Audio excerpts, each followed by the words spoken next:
search has begun. This is page one. Men meet your maker.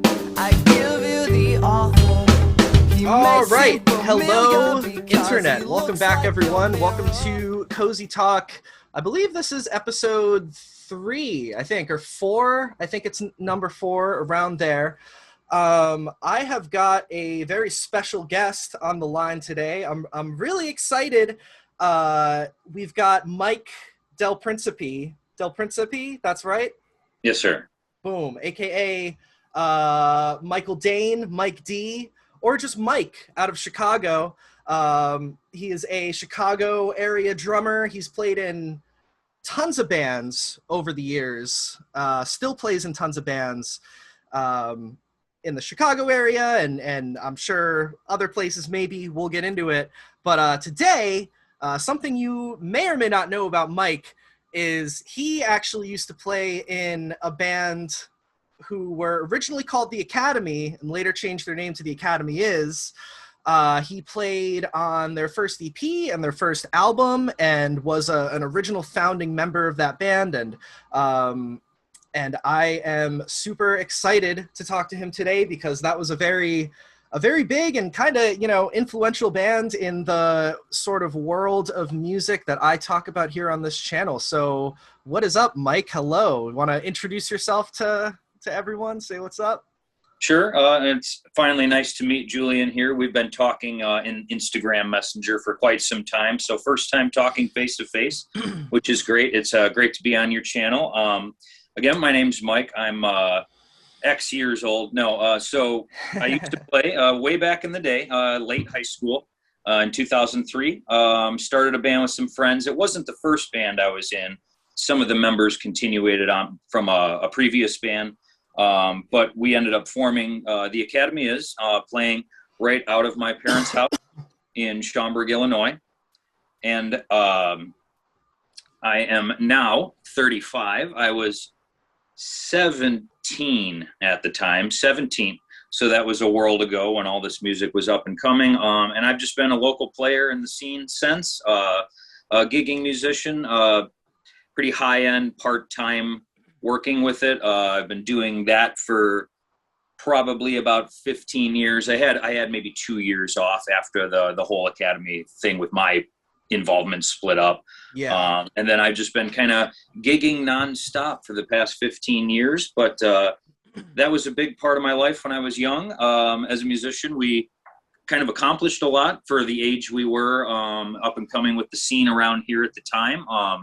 And it's great when people bring it up. I still get asked about it occasionally, and people have interests such as yourself. So It's going to be interesting to talk about it here. So totally, dude. I mean, before I guess I jump into like sort of the beginning of everything, are you kind of like aware of, how not to sound weird, but like how meaningful that band was to a lot of people, and how kind of how much of an impact that The Academy Is really made on the scene? I mean, it was definitely part of that, a very specific wave, a very specific moment in time, but obviously we've seen in recent years that, all the emo stuff and that sort of early to mid 2000s, like, emo, pop punk, whatever you want to call it. And The Academy didn't really start off as a pop punk band, which I want to get into, but I guess what is your perception of that? The fact that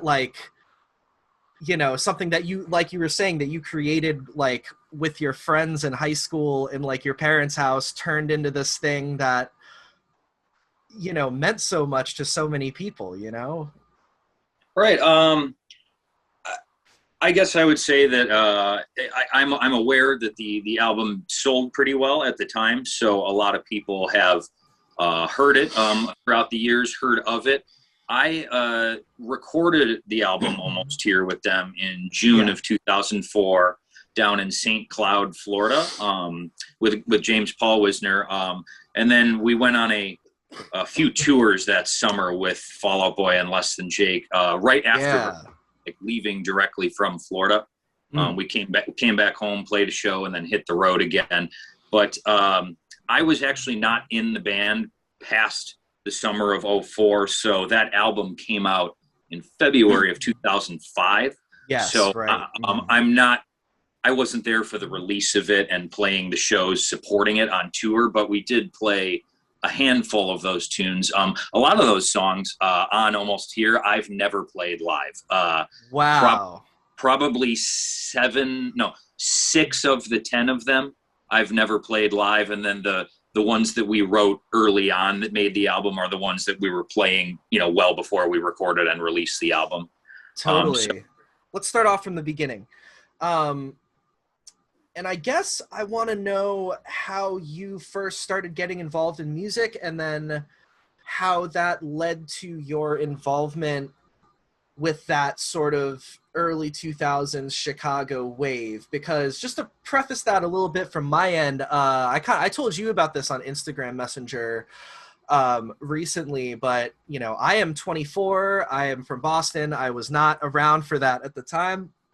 Mm-hmm. But I've been doing a lot of kind of research on that wave and that era, and I have a lot of interest in it. Like those bands, like the ones I've found are like 504 Plan and Spitalfield, and of course like the Plain White Tees and things like that. Knockout. Like I've been finding all these. I know all these. Yeah, dude. So I guess, like, how did you get involved with that scene? What did that scene mean to you, like, before joining up with the Academy? And also, like, what kind of bands did you have before that? What was your introduction to that whole scene? Okay, so I started playing drums between like 8 and 10. So this is like the early 90s. And, my dad got me involved in like classic rock from a young age, Beatles, Zeppelin, Floyd, all that stuff. And then, eventually as you get towards like puberty age, right, everybody gets a little attitudey. It happens to everybody. So, Absolutely. so started getting into, like more punk and pop punk, and eventually turned into like, the emo kind of thing, which was up and coming at the time. But so I started playing in a cover band freshman year of high school. We covered mostly like Blink-182, Green Day, all that stuff, Nice, yeah. This is like 2001. And then I met up with Mike Carden. I went to high school with him. So sophomore year of high school, he was a junior. And we had this band called Jody that he wanted me to be a part of. And Jody, I'll hit you with some tree. You might or might not know this. Saves the Day's first album. Can't Slow. The last song on the album is called Jody. Right. Okay. And that's why that band was called Jody. And we played for about a year. And the other 3 guys in that band were in a band called Drive Like June, aka June. Have you ever heard of that? I have heard that name. That's crazy, man, because I've seen that name on the internet before, and I also was wondering about the band Jody, because I didn't know. I've heard that name too, because it says online that Mike Carden was a part of that band beforehand. I didn't know that you were in that band. And there's pretty much no information. Yeah. That's dope. There's pretty much no information about that band that I can find, really, but I have seen the name a lot online.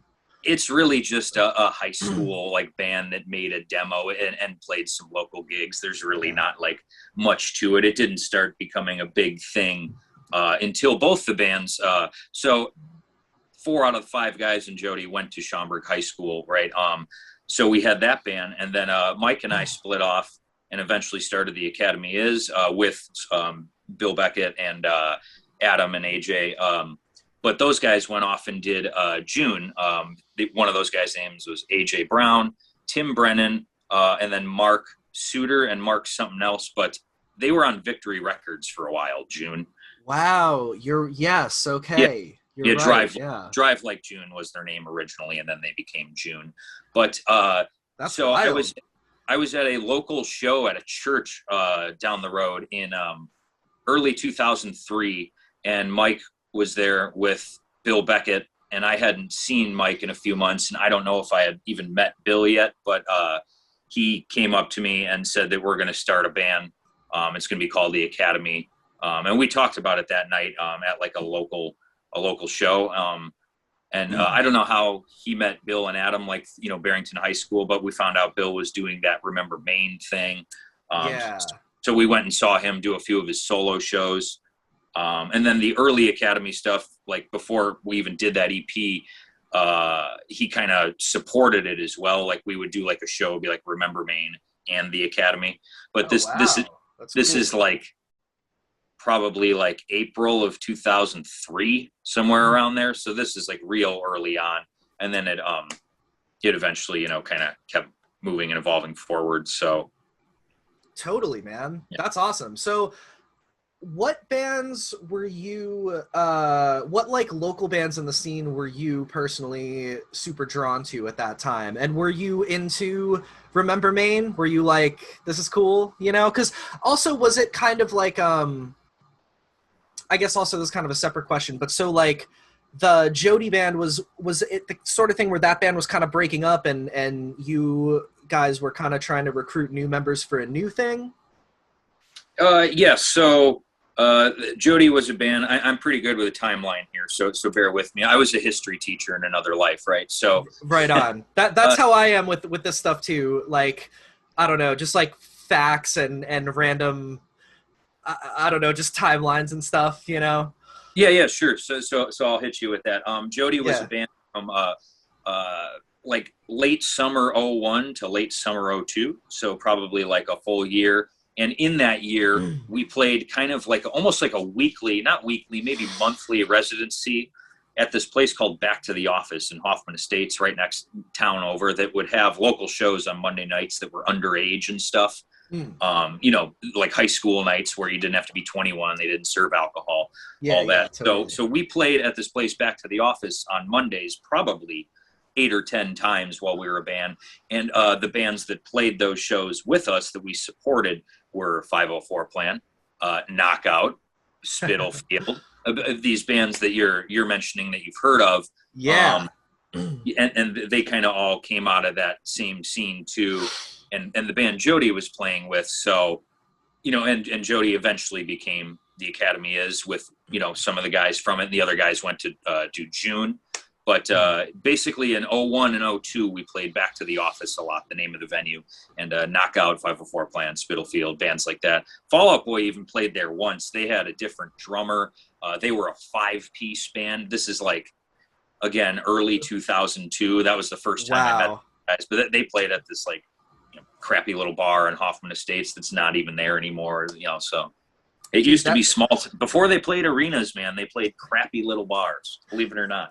That's crazy. That's some like legendary stuff. That's like OG, you know, you saw, you know, the original crappy little basement thing of this band, you know, Fall Out Boy, who turned into obviously this, you know, or like whatever, super mainstream arena act. Right, turned into kind of a big deal, right? Yeah. I mean, what was your like, you know, were you into Fall Out Boy at the time? And I also know that those dudes were kind of in like hardcore bands first. Were you aware of any of that stuff or into that stuff at the time, or? Well, let's see here. Like Arma Angelus, I think, was like Pete Wentz's band. I don't know if you. Yeah, I've heard that name. I probably remember him talking about that on tour a few years later when we were on tour with them. But yeah. I knew him and Joe Troman all came from like that more hardcore scene, you know. Andy too, like I'm all tatted out now, but you know, Pete and Andy were all tatted out when they were 20 years old, you know. Right. Which was kind of back then more like hardcore and metal and stuff. So yeah. I liked some of those bands that I was aware of. Have you ever heard of Refused?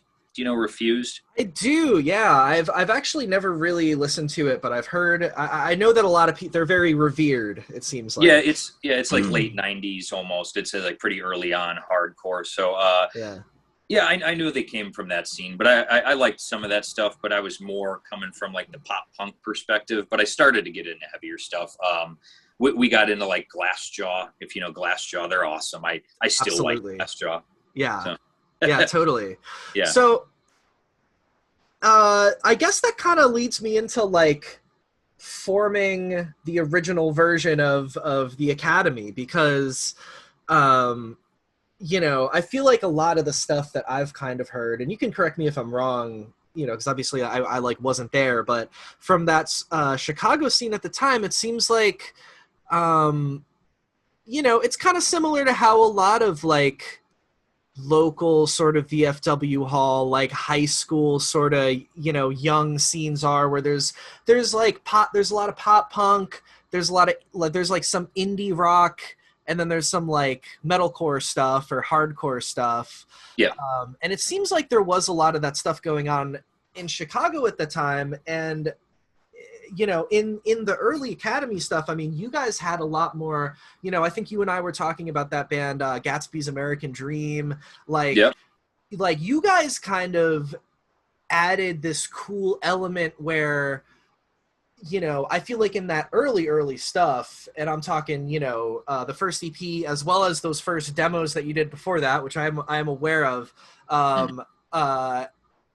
That's the sound of that stuff to me kind of feels like, you know, there is a tie to like, there's like a Taking Back Sunday vibe. I feel like mostly in maybe the vocals, like melodically, you know, which makes it kind of emo, but, and there's a lot of an emo element, but there's also this kind of a sort of more proggy, like outside of the box, more of like a I don't know, like a weird indie thing that bands like Gatsby's American Dream were doing at the time. Like, it feels like you maybe took that sound and made it a little bit more melodic. That's always been my perception of it. You know, was that kind of the vibe for you guys at the time, or am I completely off?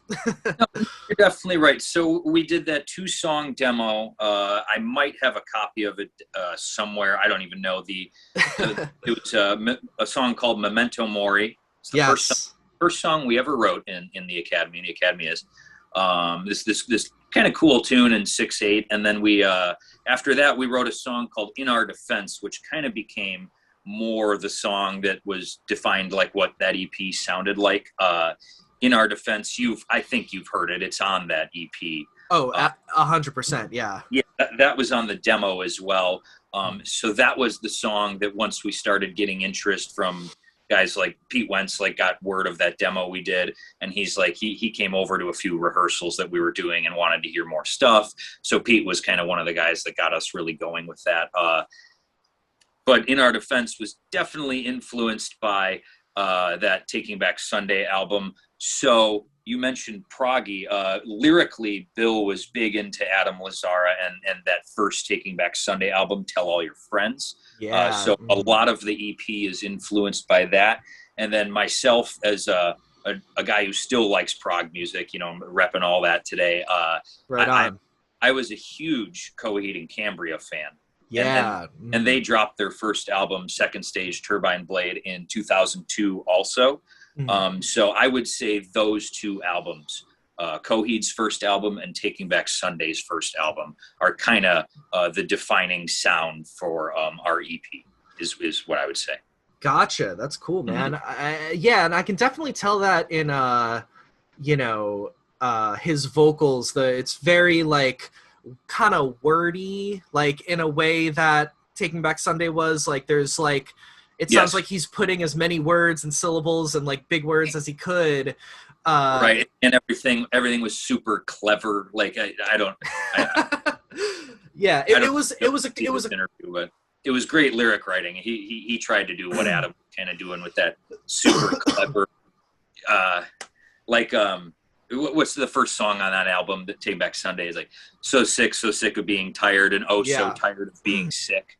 You know, right. like lines like that are like cleverly written. Yeah. Bill was big into that kind of stuff. Yeah, totally. I actually want to reference one of the lyrics from that EP real quick. It's like the most like it almost sounds like, at this point in time, it almost sounds like stand-up comedy routine because of like how emo it is, but like it was awesome at the time. But like, you know what I mean? It's hold on. You're the worst actor that I've ever seen, but if the script calls for liars, then you'd play the lead. Ooh, you remember that one? I think that's from from Judas Kiss, I think. Yeah. I'm trying to remember. You're the worst actor. You know what I'm talking about? Yeah. And like In Our Defense has a lyric in it too where he says like the next breath that you take should be underwater. Oh yeah, like, absolutely. It's like a dark stab kind of, you know. But that was like the that's like that emo vibe. That's like that Adam Lazzara thing, you know? Yeah, it was the mallcore thing that was going on at the time.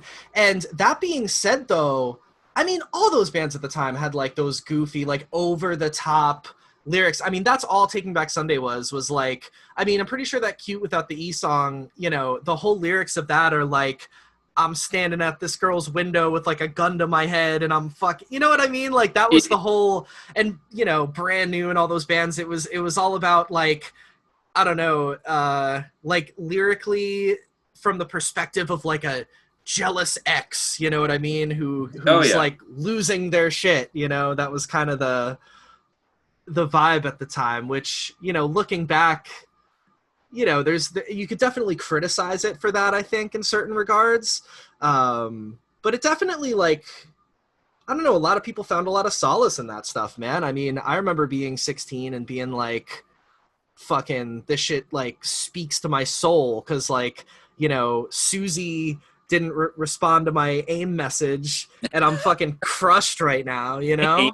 Yeah, dude. Hey, at least you're old enough to remember AIM message, so there you go. I was on AIM, and I caught the tail end of MySpace as well.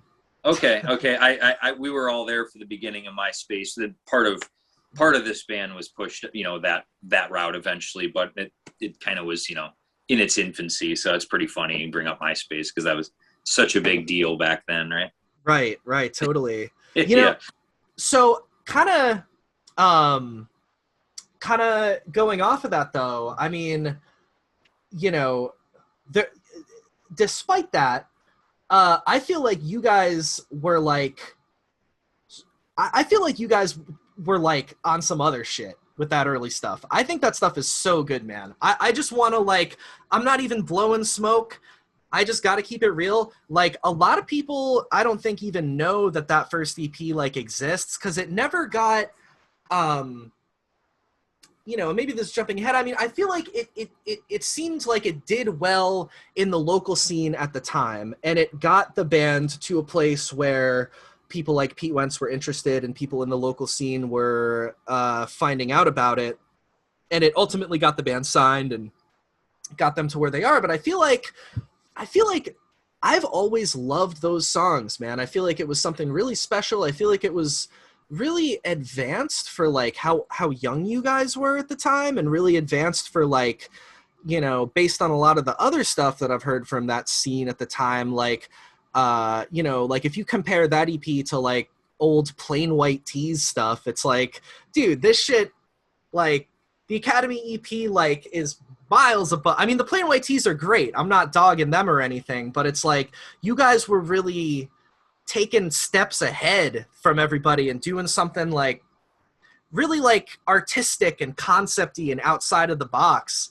I don't even know where I'm going with this, but I guess like I have always wished that EP had gotten re-released later or something. I mean, I'm sure that could still happen. Like, I feel like that EP should have like more of a legacy. I don't know. What are your thoughts on that? I know that was a lot, but you know, I got you. Yeah, for sure. I thought it was a nice little album of tunes. It's not quite as marketable and radio ready as Almost Here was, but that was part of the idea of Almost Here, because it was really starting to gain interest. Remember I told you Pete Wentz was kind of there for our up and coming, and he really pushed us towards the Fuel by Ramen route. And that's how we ended up there, was through him. But yeah, I always liked the sound of that EP. That's kind of been more true to the style of music that I've continued to do. You know, like you said, Bill's lyric writing had that dark emo vibe, you know, like Take It Back Sunday, those kind of like dark jabs of lyrics, you know. But that was just of the time. But I think musically it probably would even still stand up today. And just a lot of people don't know about that album, and you know, I wouldn't expect them to. But I still have a few. I wish they're downstairs in my drum room, so I wish I would have prepared that for you. I could have busted out. That's okay. I do have a copy upstairs. But yeah, that's dope. Yeah, we ended up It's self-titled, I believe. I believe it's self-titled, the Academy EP, right? I Or is believe it so. or is it the author EP? I don't even remember, man. But we were I think it's the Academy EP. yeah. So the last song on the album is kind of the most obscure tune, and I think it's called Absolution. I wish I had the album here so I could double check, because I haven't listened to this stuff in years. Yeah, But right. the reason they wanted to call the album Absolution, but they couldn't because Muse has an album called Absolution that was out at the time. Really? Wow. Talk about music I still like, and an awesome album, dude. Music, I love Muse. So Right, totally. we were going to call the album that, but we couldn't. The EP, because their album at the time was called Absolution. So Wow, that's interesting. Okay, something I just thought of, like, you kind of mentioned that the EP weirdly is, I mean, maybe less on the emo aspect, or maybe not, I don't know, but it's kind of still in line with a lot of the music that you still play to this day. Do you think that that's kind of like an interesting, like, full circle kind of thing? Because, like, the band started off as this thing, and then once, like, you and the other member of the original lineup weren't part of it anymore, they kind of went in a different direction. But, like, you're still doing similar stuff, I guess. I mean, not, like, completely the same, but, like, is that almost, like, that's kind of like sounds like almost like a full circle-y kind of thing, maybe? I don't know. Yeah, definitely. A few years later in college, in like maybe 2005 or so, I got really into like progressive rock, like Frank Zappa and a lot of stuff like that. So I kind of went more that route after college, and I'm still in music like that. But I would consider some of that Coheed and Cambria stuff progressive rock as well, because they were kind of like I always called them an emo Rush, right? Yeah. They're kind of like an emo Rush, and I've always liked that band, so I just kind of continued to go that route. But I found the stuff in high school at the time that we were writing that was this music that was more in line with what I eventually ended up keeping true to, like how my style, how I am now, such as like Coheed and stuff like that. So that's Totally. how it's kind of full circle, I would say. Yeah, I saw them a couple of years ago in Denver. Coheed. I actually surprised and just went to a show on a whim. First time I'd seen them in like well over a decade, and they kicked ass, man. They're great. I was singing the tunes I knew. I was like, yeah. Dude, that's fucking awesome, man. That's fucking great. Yeah, they're definitely a mighty legendary band for sure. Yeah, I still like them a lot. So that's definitely one of those bands early on that defined that sound and kind of stuck with me. Right on. Yeah, absolutely, dude. So I guess I have a couple more questions about that sort of the EP era of the band before we might want to move along or something. One question that I have about that era, Pete Wentz, I guess at the time, found you guys and was into you guys, and eventually that's how you guys got signed to Fueled by Ramen, from what I understand. Looking back, like, was that a big deal at the time? Like, was that something where you guys were like, holy shit, this is like a huge opportunity? Or was it just kind of, was Fall Out Boy not really that much big of a deal yet for it? It was more just like, oh, this friendly favors in the scene kind of thing. And what is your kind of perception looking back on that all these years later of that happening to you guys? Well, a little bit of both, because it really wasn't as big of a deal back then as it became a few years later for those guys. Yeah. But Fueled by Ramen, from what I got, Pete was like saying that, Vinny, who was the drummer in Less Than Jake, and this guy, John Janik, who was the guy who was running it at the time, who eventually moved on to Atlantic. Now I believe he's still with Atlantic, but they had a connection to Atlantic back then, and it was probably through John. I wasn't really aware of it, but we were managed by Johnny Minardi and Tony Marino, LLR. You've heard of LLR.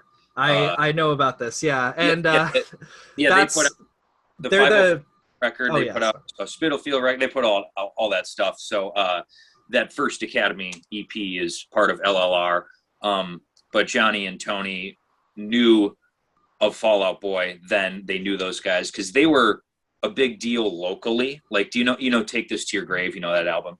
Oh yeah, yes. Yeah. A great album. I used to rock that in my car, like in high school, driving around singing those, weird. Right on. Yeah. So you were like, you were a fan. You were like, this is this cool band that I like in my local scene kind of thing. Yeah. That show I mentioned at BTO like a year earlier, that was before Take This to Your Grave, and I didn't really know them at the time. But then they put out Take This to Your Grave, and I was like, this album's great. This is sing along. This is fun. Yeah.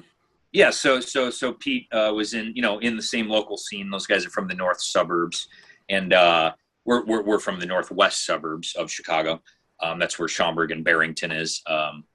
It just kind of all came together. As the EP was going, we were playing local shows.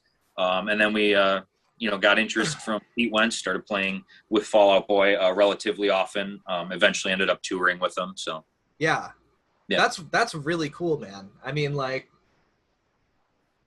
did it feel like a special thing at the time? Because I feel like looking back now, it's like, you even mention going back to, your first band, Jody, that you were talking about. It's like, that band probably just seems like this high school thing at the time, but it's like you look back at it now and it's like it kind of had this like almost legendary emo lineup because it had guys that ended up in the Academy who ended up being, and then that band June who were also on Victory. Like there were there were so many bands during that time, and it seems like in Chicago it seems like there was a lot of really special and unique talent in such a small area. Like so many bands were coming out, and then there's bands like The Audition, and then I don't know, there's just so much stuff. Like did it feel like it was something special, or like did it feel like, man, people are gonna go somewhere from this, or was it just kind of like, I'm in high school, I'm playing shows, I'm 17, I don't even you know what I mean? Yeah. Well, again, a little bit of both, more the latter, to be honest. But as we garnered the interest from Fueled by Ramen and stuff, and started like getting on tours, you could tell it was gonna, be kind of become a big thing. But with the whole conglomerate of like Jody and 504 Plan and Knockout and Spitalfield and June and all those bands that eventually became, we were just kind of local doing it at the time. We had no idea the scene was going to blow up and become this movement in rock music. Right. Totally. My dad's a very parallel life to me. He gigged in the 70s a lot doing he was in a band that almost made it in the late 70s.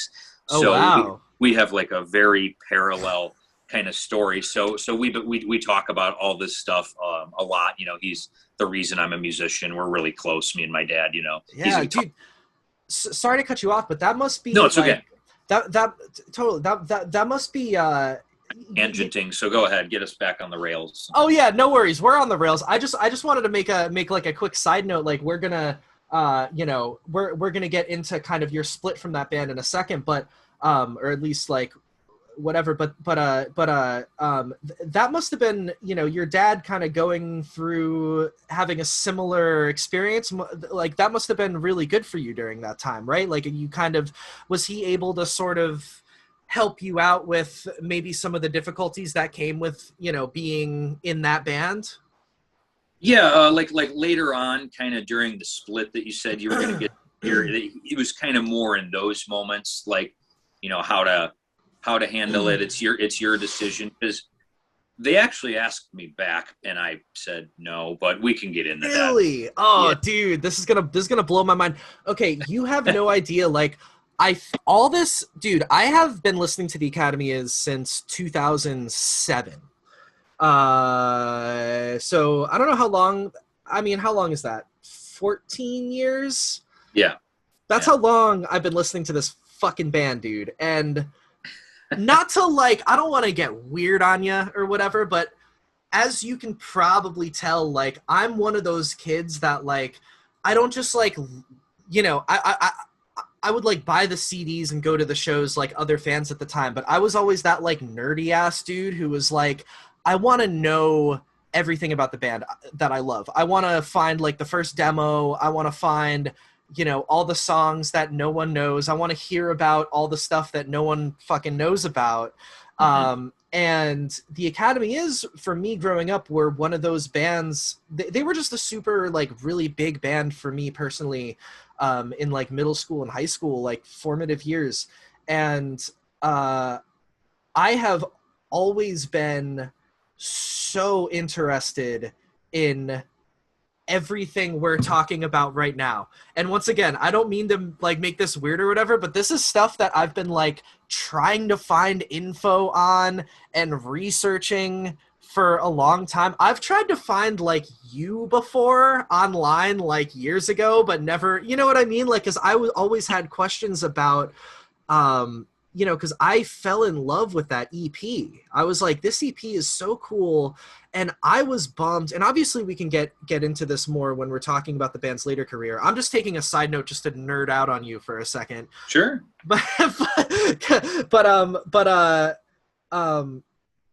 You know, I was always kind of like, I loved their later stuff, and that stuff was kind of important to me. But, like, the real, like, emo music nerd side of myself is like, God damn, like, the stuff they were doing on that EP is so cool. I wish that we could have saw the evolution of that version, like, of the Academy, you know, as opposed to, I mean, I'm a person who also got into their later albums, and I love those for what they are. We can get into all that, but, you know, do you think, like, what do you think would have happened if you guys had, like, stayed together and stayed with that same sound that you originally had? Do you think, I mean, or was that, like, not gonna happen no matter what? I don't know. I don't even know where I'm going with this, but just, I don't know. That's just something I've, like, thought about. Yeah, I think, like a lot of bands' first records, there's a lot of hunger in there and drive and intent to really give it your all in the music. And then in our case, once, you know, label interest and tour prospect came up, Mike Carden, who was one of the founding members, he wanted the band to be a big deal. He wanted the band to be what he called a household name, and I don't know if it would end up being that, but it did end up being a thing that people talk about 14 years later, much like my guy Julian right here, Totally, which is awesome and flattering. But I think it was just always going to go the route it did. We had that first album that was, you know, kind of progressive early on because they really wanted to make a statement with, like, you know, arriving on the scene. But then, like, Mike especially and Bill, they were kind of the two driving forces. I keep calling him Bill. William. Yes, William Beckett, as probably the folks at home know him as. I know who you're talking about when you say Bill, because I've, like, early on, he was when he was doing Remember Maine, it was Bill Beckett or Billy Beckett, and then that's how we met him. And then, like, you know how your friends call you, like, something that other people might not call you, you know. So to us back then, he was Bill. So, gotcha. Yeah, that's why I just naturally say that. So, right. Totally. Yeah. I found Almost Here. So here's Almost Here. Nice. There you go. I'm not sure about the EP. Damn, it would. Yeah, no worries if you can't find it, dude. It's A-okay. You know. But hey, here's Almost Here. Here's a CD copy of this album that I've probably had since it came out. So I've had this probably since 2005. I've had this forever. Right on, man. So speaking of Almost Here, I kind of want to phase into sort of the next eras of the band following, you know, you guys have that EP out. You guys are doing well locally, you're playing, you're kind of establishing yourselves in this sort of bustling Chicago local scene, right? You guys are kind of making a name for yourselves. And then, as we talked about, Pete Wentz gets interested. You guys signed to Fueled by Ramen. Tell me about that, man. Tell me about signing to that label. What did that guys mean to you at the time? You said kind of Mike Carden was kind of, and maybe Bill Beckett a little bit, we're kind of like maybe starting to aim for the stars a little bit, maybe. And there, what was that era of the band like? And also, were there any like tensions going on? What was the vibe like? Yeah, sure. We wrote this 10-song album right here, almost here, that everybody knows, right? Yeah. We wrote all 10 of these songs in my parents' basement in Schaumburg, where I grew up, where I am from. That's crazy. And so I'm looking at it here, looking at the track listing. Some of these tunes still have some of the older kind of influence, but some of these songs are much more pop driven. And I can cite specific examples and influences for a lot of these. And that's what I'm excited to talk to you about, because I think this is probably stuff that you don't know, that I'd love for you to listen to the song it was influenced by to tell me that, oh, shit, I can hear that for sure. Totally, man. Yeah, so one of Mike Carden's biggest influences at the time while writing this album, believe it or not, was Third Eye Blind. Okay. Now everybody knows you. Do do do do do do do. Everybody knows like that. But they have an album that came out in early 2004 that's criminally underrated. It's called Out of the Vein. The name of the album. Check that out. It's Third Eye Blind, Out of the Vein. Attention, the first song on the record, right? The way that it's arranged rhythmically and the way the song comes in at the chorus is literally kind of taken from Third Eye Blind song, the first song on Out of the Vein. It's called Faster, right? It's the opening track on that album. This is the opening track on this album. I don't need to get into like nitty gritty rhythm stuff. Like it's actually a 16-note build. I don't need to get into that. But, totally. but the same kind of like attention may I have all your eyes and ears, and it goes dun dun dun dun. Building into it. The Third Eye Blind song does the same thing. So that's where they got the idea from. So. Oh wow, that's really cool. Yeah. I would love to check that out. Yeah, so check out Faster by Third Eye Blind, and then listen to Attention, and you'll see. The arrangement wise, the song is very similar. The next one, I won't go through all of them. I'm just going to list a few. But, totally. Yeah. Do it up, man. I love this. Yeah. Season, the second tune, you might be able to hear with the way the guitar rhythm is kind of arranged, but it's based off that Queens of the Stone Age song, No One Knows. Really? Wow. That song, Yeah, right. Yeah, so Season's based off that. Season's working title was called QOS, Queens of the Stone Age.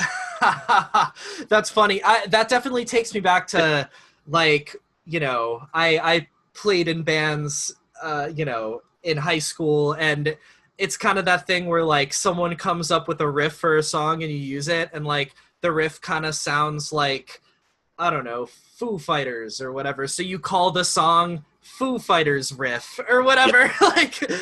Yep. That was another, I'm glad you brought that up. That's another big influence for this band, especially on my end with drumming. Check marks on this, on Almost Here. It's the 8th song. It's not like particularly any Foo Fighters tune, but with the way it's just like a loud rockin' tune and the way some of the drums are arranged, it's that song is supposed to kind of be like a very Foo Fighters vibe. When I was recording this album, I cited a few specific Foo tunes to James Paul Wisner, the engineer and producer, of like snare tones that I was after, stuff like that. So he was like, okay, great. I can add these EQs, these these mids, these levels to really get that kind of snare sound. That's cool. That's cool, man. Yeah. So musically, like stylistically, not like any particular song, but it's kind of Foo Fighters-ish. A lot of these tunes, like I said, are influenced by Third Eye Blind. Another one, the very last song, Almost Here, the last song on the album, is this first song on the album Blue by Third Eye Blind is called Anything for You. And it kind of comes in like with a light thing, which leads into a full-time drum groove that and that's kind of how Almost Here goes too. Right. So that's like 3 or 4 tunes that I can cite you specific examples of what this stuff was influenced by or made to sound like. In Down and Out, the second to last song is kind of balladish, but then it gets rocking. I'm sure you're familiar with all these tunes, right? Like the back of my hand, man. Yes, absolutely. I had a feeling. But in the bridge of Down and Out, lyrically, this is not like a music thing, but Bill, if you didn't notice, actually lists what he's influenced by in the lyrics. In the bridge of that tune, he says, so the line is, bookends blue and clarity to the wall and grace, dark side, wish, and a toast to the late figure 8. So this is what Bill was listening to lyrically to be influenced. What was the order I just said that in? Follow me on this real quick. Bookends is Simon and Garfunkel. Blue is that Third Eye Blind album I mentioned. Clarity is Jimmy Eat World's first album.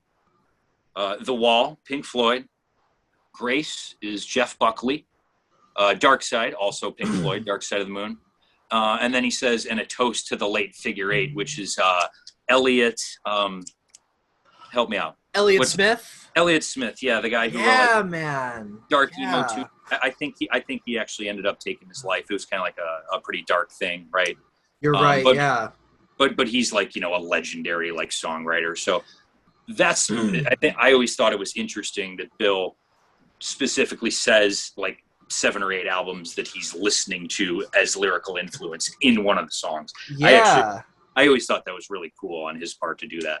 That I can say I never knew that, man. That's really cool. I've definitely that's one of those lyrics that I've always heard, and I assumed it meant something, but I never never really looked into it or figured that out about it. That's a really cool thing. I was actually about that same section. I was gonna bring this up to you when you had mentioned these people earlier, but he says Tony and Johnny in that part too, right? Yeah, that's the LLR shout out, right? Yeah. We were touring a lot, and the band was, up and coming, and we were on the road a lot. So he says, we won't forget Tony and Johnny. Oh, no matter how we miss him, we still wish him the best on the road, right? Dude, that's like, okay, so there's this thing about Almost Here where, and I've kind of gathered this just from my own listening to it and also from kind of interviews with other members of the band over the years, but it's kind of and you can kind of give me your take on this and your spin on this, but it's kind of like almost a concept album about being the band that you guys were at the time. Is that right? It's kind of like literally, it feels to me like it's almost a very meta record where lyrically there's a lot of songs about what it's like to be in a band kind of on the precipice of making it or whatever, the band was at the time. And it's kind of like there's a lot of songs that are about just that, being in a band and that desire to kind of leave the suburbs and hit the road and make your thing happen. There's also a lot of kind of really existential lyrics. I feel like on the song, The Phrase That Pays, there, that song's kind of playing with the concept of death and, all these things. Obviously these are lyrical things. I don't know if you're necessarily I don't know if these are the best questions for you because you play drums. And I do want to kind of get into the music stuff too, but was that something that was am I on the money with that? And also, was that something that you guys were kind of talking about, like having it be this sort of kind of a concept album? Because the EP was also kind of a concept-y thing. So was that important to you guys, or you specifically? Not as much to me. It was to William, to have the lyrical content kind of really taken to the next level, being kind of blunt and in your face about like, not like dark stabs at people that wronged them, which is kind of what the EP is more, but Yeah. it's more like, all right, at this point, we're going to be a big deal, or at least try to be. And that was the attitude he was trying to convey in it, which is great. It's ambition, it's passion, it's confidence. That's all great stuff. That's why the album's called Almost Here, right? Because Right. yeah, the Academy is almost here, like meaning almost, I don't want to say stardom. That sounds lame as hell, but right. Kind of the idea. Success. Yeah. Or almost like maybe the idea of what stardom is to like a high school band who plays VFW halls, which is the ability to like, what's the dream there? Touring year round in a van, it's probably not necessarily like, not this thing of like, we're trying to get on MTV, which is maybe kind of where the band went a little bit later in their maybe second or third albums. But at the time it was like, because you guys were coming out of a very like grassroots, like real DIY kind of scene, and I feel like you can kind of tell lyrically that you guys, that those ethos were still intact enough to have this record about being an ambitious band taking it to the next level, while literally being an ambitious band who kind of took it to the next level. You know what I mean? Yeah. I don't know if there was a question in there, if I was just bouncing shit off you, but yeah, it took like some time and perspective, especially for me, and for probably AJ, who I keep in contact with. He was the original like lead guitarist, but to like really soak all this in and realize that years later, people such as yourself and other people still want to talk about it, are still interested in it. At the time, it was just, we had an opportunity to get on a label, get on the road. So, some of us were, I don't want to say more along for the ride, but Bill and Mike kind of took the front seat with paying attention to what was going on business wise, and it didn't all get quite communicated or relayed how maybe it should have, but this is all stuff in retrospect. We were 18 years old, like what the hell does anybody know when they're 18 years old, right? So nothing. Yeah, you guys are children, yeah, and now that I have the perspective of being almost twice that age, would I have done some things differently? Would we have all done some things differently? Sure, but that wasn't what happened, because when you're young and ambitious and have opportunity, just people do what they think they need to do to take the next step. And in our case, it was just we're going to write these. We're going to practice a lot. We're going to write these 10 great tunes that are hopefully going to be a big deal and hit the road. But then there were some roadblocks along the way. And then, we can get into that. I'll let you follow up with where you want to take the conversation. But mine and AJ's parting from the band, combined with other bands that came up on Fuel by Ramen that may have just put a stop on this album. And I think you know who I'm talking about. So. I actually think I totally do, and I wanna get into that in a second. So before we kind of get into sort of the tail end of this, and kind of you guys' split and what happened after that, as much as you want to talk about with that stuff, I guess one question I have before we move on to that, so going back to the times, releasing the EP, gigging around locally. writing the full length, getting signed, and then into, you know, recording with James Paul Wisner, who, by the way, recorded like Dashboard Confessional and like, did he do like Under Oath or something too? Yeah, Under Oath. He did another great album that I still like from that era. You know, Further Seems Forever. You know that Yes. band? Yes. Yeah. Oh, He did How to Start a Fire with Further Seems Forever. Oh, wow. Okay. He did their first album too, The Moon Is Down, but that's when Chris Carrabba with Dashboard. So they're from the same area. They're from like Orlando area. James Paul Wisner and Chris Carrabba, Mr. Dashboard, right? Right. So absolutely. he did their first two albums, and then the second album, How to Start a Fire. Man, I still love that album. This amazing singer named Jason Gleason is the singer of that, and it's just a killer album. So when I found out we were like recording with the guy who did like How to Start a Fire, I'm like, oh my God, I love that album. Like, right. Awesome. Yeah. And I know that William Bill Beckett was probably stoked too, because his, you know, that Remember Maine project was definitely very Dashboard influenced. So I'm sure that like he was probably excited to, you know, get an opportunity to work with like the guy who produced, you know, someone who he was influenced by. I mean, I'm sure all of you felt that way, you know, at the time. Most definitely. Mm-hmm. Yeah, most definitely.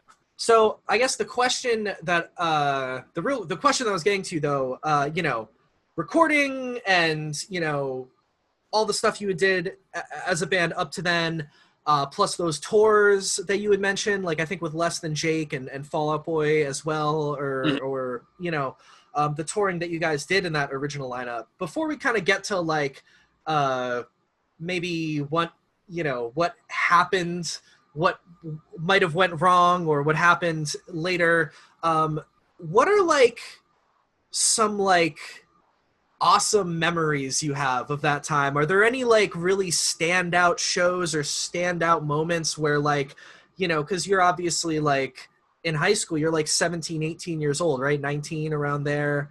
Yeah, 17 and 18. Yep.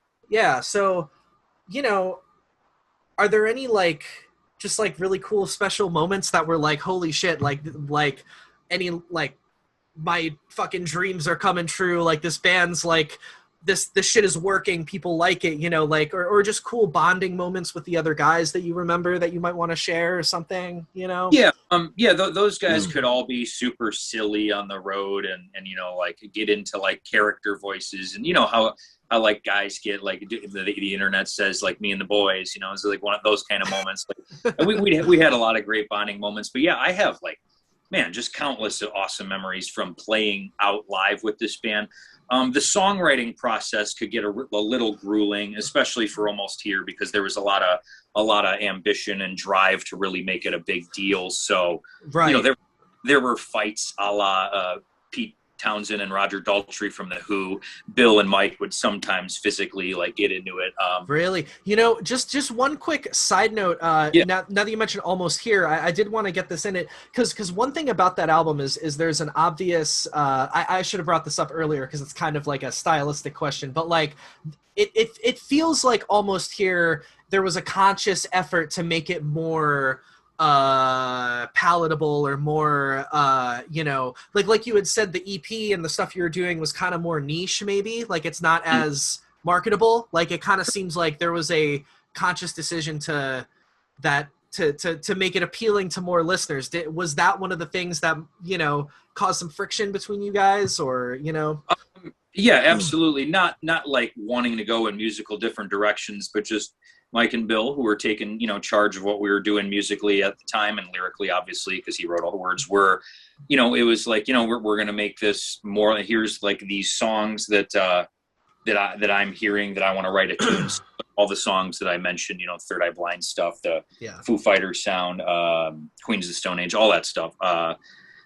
It was still Taking Back Sunday influenced as well. But yeah, there was a definitely more of a, you know, this is going to be more commercially ready than the EP, because that was definitely the idea. If we're going to sign by Fueled by Ramen and maybe get interest from Atlantic, we gotta make these songs marketable, radio length, great chorus hooks, catchy, well-written, thought-out, clever rhythms, you know, all the stuff that makes a great song a great song. Totally. Yeah, so there was a lot of drive from those guys to do that, but it wasn't really musical difference. It was just like, get on board and keep up with what we want to do, and that's where I say that some of us were maybe more along for the ride than others, but Yeah. yeah, but if we could all do this in our 30s, it would probably be a more collaborative effort. But Totally. but Right. we're all teenagers, man. So Exactly. Yeah. And before we get into that, I kind of cut you off from the original question that I asked, but just like fond memories that you have of that time, like some yeah, like mine, teenage dream coming true, yeah, like absolutely. type shit. We played a ton of great shows once we got on tour with like Less Than Jake and Fall Out Boy and those guys. We did we went from like Orlando and then up to we played a House of Blues at Myrtle Beach, South Carolina. I was 18, so I was playing drums on stage at House of Blues when you're 18 years old. I was like, this is awesome.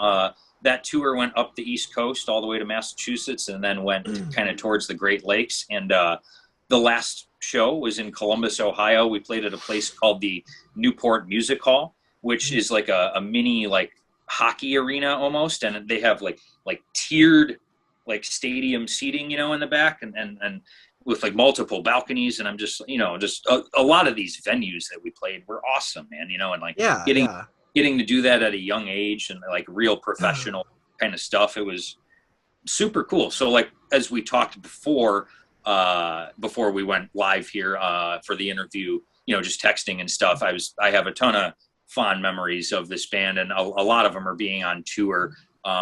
Great venues we played, silliness, like with the boys being like ridiculous and lack of sleep and just like, slap happy silly. Like, so yeah, we had a lot of great times, man. It just, the rift of the band, just came later after touring when what's the next step from here. And then, I can get into that about, my split and all that. So.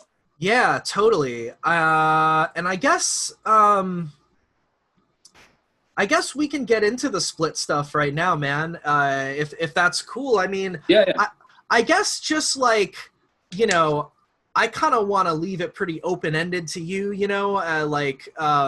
and basically just like, what exactly happened from your end as much as you feel comfortable talking about with that kind of thing, because for me, I mean, before you start getting into it, one thing that like has, whenever I like kind of think about the Academy is, and kind of the switch from the original Academy to more of what blew up later on Fueled by Ramen and whatnot, was that like, it seems like the original version of the band with the EP was a very, it was a very like homegrown DIY, very organic kind of band. And lyrically, going back to the lyrical content on Almost Here, it was a lot. It seems like you guys were very like us versus the world. There's a lot of determination. We're going to make this happen. Like you said, some people may have been more quote unquote along for the ride, or some people might have been taking it on different levels of seriousness. Maybe you can get into all that, but it really felt like to me, like there might have been this, or there should have been this like tight-knit brotherhood, that like could have worked. Like maybe you guys just, like looking back, maybe you guys just needed an elder to come in with some like band therapy and be like, hey guys, maybe you guys can work this out a different way or whatever, because I've always just wondered about, I don't know if I'm like making any sense to you at all right now. I feel like this is just jumbled up, but like it feels like maybe assuming the split was kind of like these guys in the band want to do this thing, maybe these guys in the band want to do a different thing. It seems whatever those reasons were might seem a little like antithetical to what the lyrics on Almost Here are about this like, you know, this underdog band from the suburbs going to take over the world. I don't know. That's kind of a whole other question in itself. And like I said, I want to kind of give you the floor to say maybe like just your side of like what exactly happened. And then, yeah, obviously I just threw in kind of my thoughts. Maybe you can get into like if I'm on the ball about that at all, or if I'm not. I don't know, man. So yeah, and it was definitely a brotherhood for those first 2 years that I was in it. It just got, you know, to be more and more of a task to like make it your main thing in life. Like, you know, you might not have time for a relationship you're in at the time. You might not have time for your friends because you gotta do this. And yeah, you know, that vibe for the first 2 years, and then it just really started to take off. And from my perspective, we recorded almost here in St. Cloud, Florida, pretty much all of June of 2004, pretty much the whole month. And then we came back home. We played a show at Knights of Columbus, which we played a lot, which was our send-off on tour for our second tour. This one went towards the West Coast. We went out to like down through like the Midwest, through Texas, out to New Mexico and back. And then that one was with Fall Out Boy. And then we linked up another tour. It's a famous drive I talked to my dad about. We went from Albuquerque to Gainesville, Florida, which is a 34-hour drive. 34 hours. It took 3 days. And just you guys in the van together? Yeah. The five guys in the band, we had this merch gal named Lisa, and then our roadie guy, who was this guy named Zach, who helped us with a lot of stuff. And you know, everybody just stinking in a van for that cross country drive. You know, a lot of bickering, a lot of, you know. So we got through the next tour, and you know, we got home, man, and it was the end of July at this point. So basically for 2 months straight, which, you know, in perspective isn't that long, you know, 2 months goes by like that. But, you know, I pretty much gave all my free time to the band. Yeah. And so I just didn't even call them or contact them for a few weeks. When I got home, I needed, you know, like some, what do they call that? Like deflation, you know, to like, you know, like relax and get, you know, just. Yeah. Like decompress. Decompress. Yes. Thank you. That's what I did. Decompression is what I needed. And they had called me a few weeks later in August of that year. And it all changed. They're like, we're going to go a different direction. You and AJ aren't going to be with us anymore. They didn't really cite any specific reasons. I have my own personal opinions of why I could have stayed in the band, why they let me go, but it's, you know, I have great memories of the band, and like we talked about before, I don't really want to get into that part of it because I don't want to throw anybody under the bus for no reason. There's no reason to do that, you know. Right. And I just want to interject real quick. Like, you kind of said it before, but like, you guys were all fucking 18, 19, like, years old. And when you're that age, you kind of, you think that you're like a grown ass adult, right? Like, I feel like when I was that age, I felt like, you know, I'm like an adult and whatever, and I know what I'm doing. And as you get even older, you kind of realize that when you're 18, 19, 20, you're still like kind of a child, and like you're like legally an adult, but you're like, there's still a lot of learning and growing and real life shit that you have yet to experience. And I feel like at that age, people don't always act rationally, or maybe have the best foresight of like, you know, what certain consequences are to certain things. You know what I mean? Your judgment's off. And I feel like, you know, from my perspective, like it might have just been some shit where like some people thought they were making a good decision. Maybe it wasn't, you know, because, but it is what it is. Like, you guys were fucking kids. Like, a lot of you probably didn't know better, you know, which kind of is what it is. But like, you know, I can say as a fan, for me, I think that original lineup, like, I think that losing that original lineup was like partly the kind of the beginning of the end for them from my perspective. And like I said, this is kind of coming from a guy who actually didn't get into them until their second record, Santi, which came out in 2007. But as I got more and more into the band, I kind of realized that on that earlier stuff, it felt like the band had way more of a tight identity, and the band felt more like jammy in a way where it felt like you guys had real musical chemistry. And I feel like a lot of people don't even know that there was a different lineup on Almost Here, you know? And I feel like that's a real shame, man, from my perspective, because it felt like to me you guys had something really special, and maybe some other people in the band felt like you needed to do something different for whatever reason. And I think that musically it suffered because of that. That's just my opinion. And once again, I'm not dogging on them. Like I said, I want to reiterate, I'm a guy who like literally like I love the other albums too for what they are, but just you know, it feels like they lost some of that.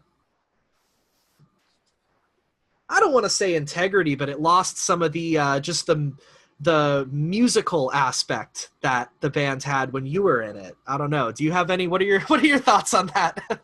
Yeah. So just kind of reiterating some of what I had said earlier. I've got the actual like booklet out from Almost Here now, and I'm just the credits part, you know, that's on here. I'm just kind of reading this right now, and it says all songs written by M. Carden and W. Beckett, which the driving force of it. True. Musically, is that all true? No, but close enough, right? Yeah. And then it says the lineup of the band. And I watched your video about the breakdown thing in the Academy is. And you had pretty much all. I had told you this, you know, messaging. You had like a lot of your information completely correct on all of this. Right on. So good. Yeah, that's so good to hear. Yeah. So it says. You know, William, Michael, Adam, and then it says, you know, Thomas Conrad, guitars. False. Yeah. Who he was. Andy Morotek, drums. False. So well, first of all, Thomas Conrad, he was in 504 Plan, right? Is that correct? He was, yes. So he was part of that scene early on at Back to the Office that I mentioned. Yeah. As was, real quick, and then I'll get back to this, but I forgot to tell you, Damar Hamilton was the drummer for Knockout, and he's the drummer in Plain White Tees. So. Right on, yeah. Who I've heard, just from interviews that I've heard, that wasn't he like one of the fucking like best drummers in Chicago at the time, or like a highly sought after? That's what I've heard from like guys in Fall Out Boy and like some other people, like that he was like a real hot ticket kind of. Yeah, at the time, sure. Yeah, he was a great player for his age. He's probably a year or two older than I am, but he was, real good for late high school, man. Yeah. But so no. Anyway, I'm just getting back on the credits to this real quick. So when they released this album in February of 2005, this information is correct. This was the lineup of the band at the time, but it was not recorded this way. AJ played the majority of the guitars on the album. I was the drummer on the album. So, you know, I always at least kind of, because this album has gone gold and then some. I think it's 500,000-600,000 copies. So it'd be cool if my name was on it, right? Like, so I kind of am wishing it was, but the people that need to know ultimately, such as yourself, know. So and I can clarify it now in this interview for other people to hear. You know, but this was all so many years ago, so it's right, totally. And you know, that was kind of something else I wanted to touch on a little bit is, you know, the Academy is turned into the sort of band where, and something that I always really admired about them, you know, later on was they had, I feel like, a really strong, like kind of personal connection, like relationship with their fans and stuff. They used to do like web series type things, and you know, I don't know how aware of all that stuff you are, but they were one of those bands where, like, or at least became one of those bands where like if you're a fan, you kind of know everyone's name in the band and you know their face and a little bit about their personality. You know, there's kind of those bands where it's like, there's some bands where like I don't even know who the fuck the bass player is, but they rip, like they, you know. But the Academy were kind of very insistent on which is kind of like how bands like Fall Out Boy were, having a very like kind of tight knit thing with the fans, was and people kind of like identify with the members of the later lineup. I don't even know, like, it's just kind of a bummer to me that a lot of people don't really know.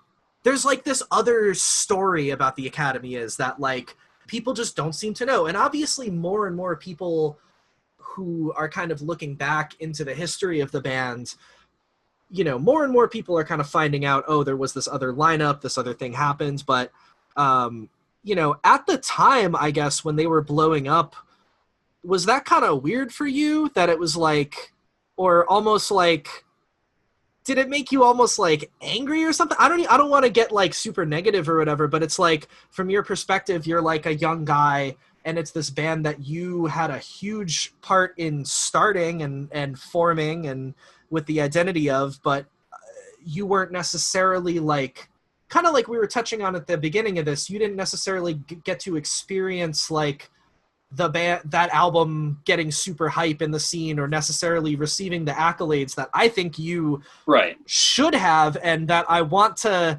help by like fucking talking to you in this interview, man. You know what I mean? Like, I guess, what was your headspace like at the time, and maybe what's your perception now of that?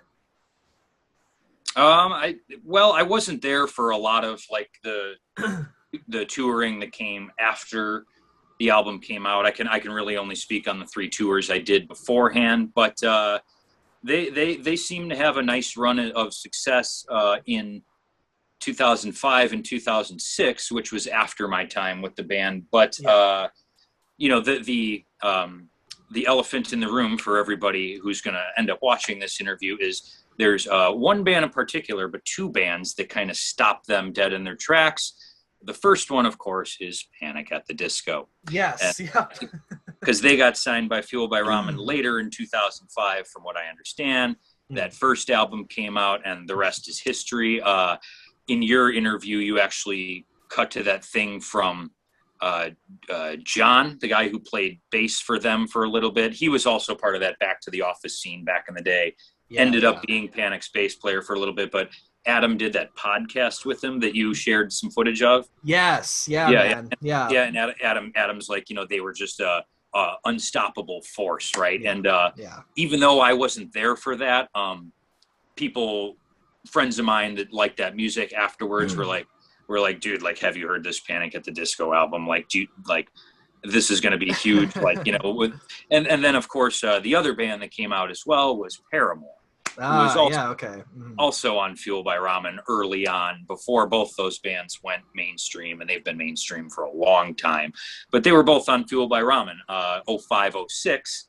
And this stuff came out in early 05. So I think those bands were ultimately the reason the Academy did not last past 2012, 2013.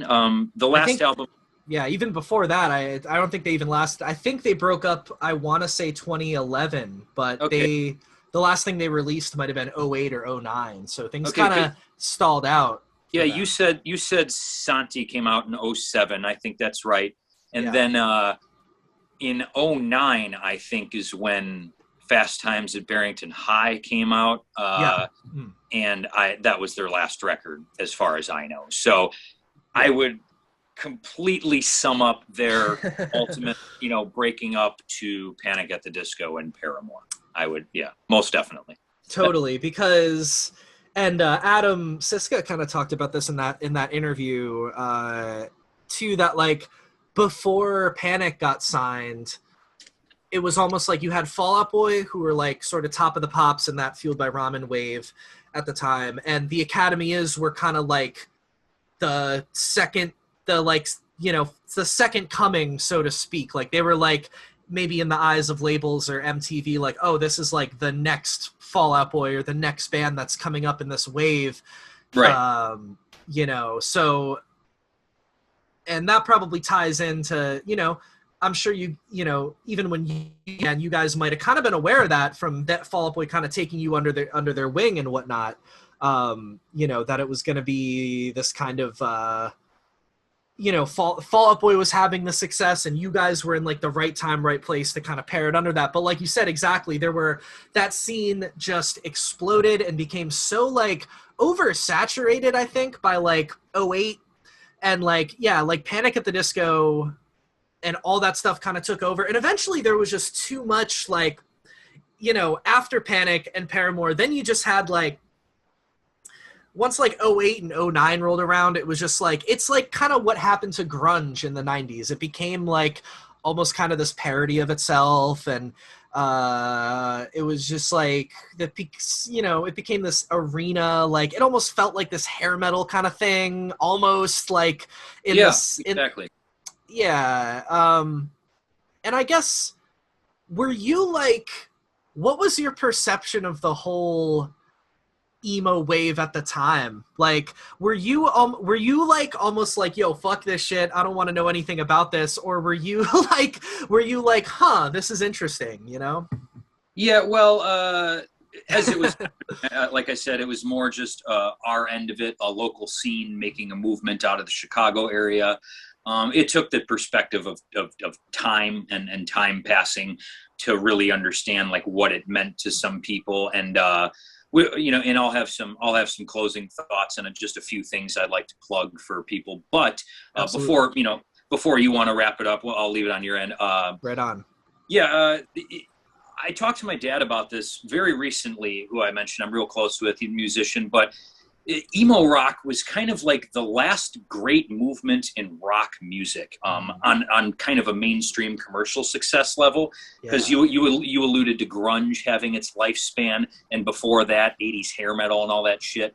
Right. So, and then after grunge, there was 90s rock, like Chili Peppers, Smashing Pumpkins, all the stuff that was huge in the 90s, alternative.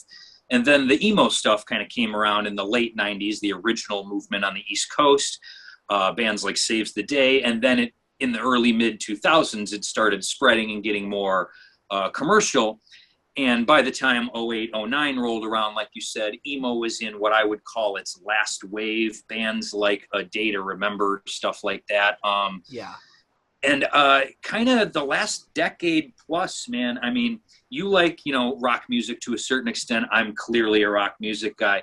Yeah. A lot of the DJ producer driven electronic hip hop, R&B, trap hip hop, dubstep, all that shit has kind of been what's been pushed as mainstream music the last over a decade. Yeah. And, you got to really sift for good rock music. And all of its niche has like cult followings, diehard fans.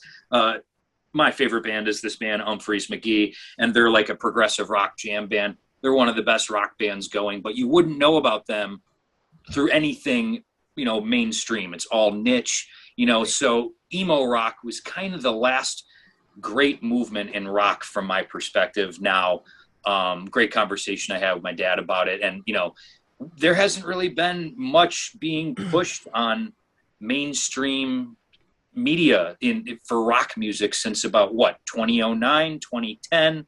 Probably. I mean, the most, you're totally right. It feels like the most mainstream, like, rock there is nowadays is like that sort of Sirius XM, like Five Finger Death Punch kind of thing, like that kind of, I guess, butt rock you would call it, maybe, like, I just call that like radio pop metal.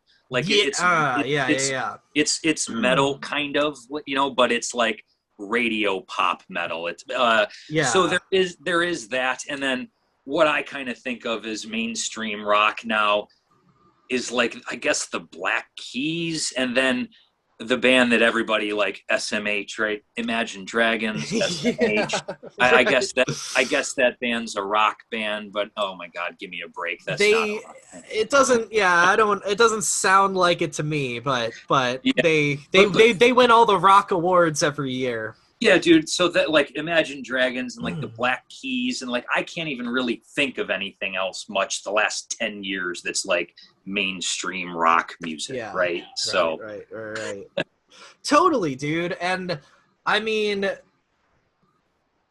you know, that must be a cool feeling to be like, man, well, first of all, I agree with you on that. I think it was the last big sort of wave of like rock music that sort of started out as this underground thing and then broke into MTV, and like, you had like, that was the last time that you had like whatever pop punk bands and stuff, who were tabloid fixtures and made cameos in movies and stuff, Yeah.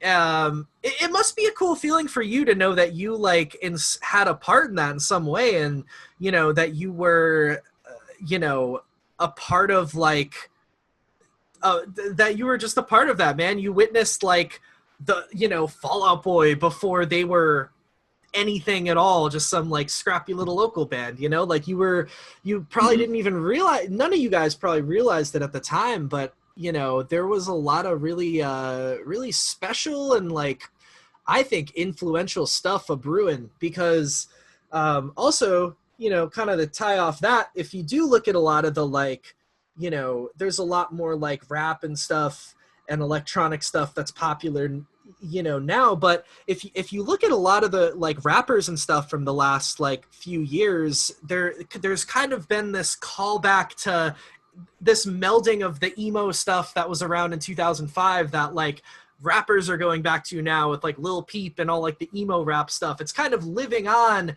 in a way that nobody probably expected it to at the time. But I think it really had a big impact on mainstream culture, like the mainstream cultural zeitgeist was like affected by like all that stuff. Like Pete Wentz changed a lot of stuff. I mean, not specifically him, but that's just kind of a joke, but like but kind of though, really, and it must be cool that you were kind of part of this band that like had a big part of that. The Academy is, I think we talked about this in a DM, but like the Academies aren't necessarily one of those acts like Paramore or Panic at the Disco who kind of, they don't have as much of a like multi-generational thing. I mean, obviously they're not a band anymore and whatever, but they were a huge part of it at the time. And I think a lot of people seem to be kind of checking out that stuff again because there's such that emo night and all the nostalgia. It's kind of like what 90s nights were in the 2000s, is like the emo nostalgia now, Yeah, right, and which has been great to see. Which brings me to my point about just wanting to plug something real quick. Go ahead, man. Yeah, absolutely. This is like way full circle for me because I've been playing with a group the last 2.5 years or so called Taking Back Emo. Right? Yeah, I've seen you post about them. I've told you about that. Yeah, they're a tribute band based out of the Fox River Valley in the Chicago area, a little west of the city. And they do all the mainstream emo classics, man. We play like 4 Panic songs. We play 2 Paramore songs. We play 4 Fall Out Boy songs. A Day to Remember. We actually do play an Academy Is song, but it's on.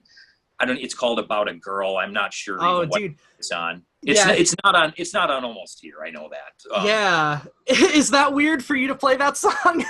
well, kind of, because they always introduce me every time at the show and say, oh, and Mike was the original drummer of the Academy Is, and I always get a few people afterwards who's like, oh, really? Like, oh, and then want to talk about it for just a few minutes, Yeah, right. And so I just tell them a quick, anecdotal story about it. But it's been a lot of fun playing with those guys.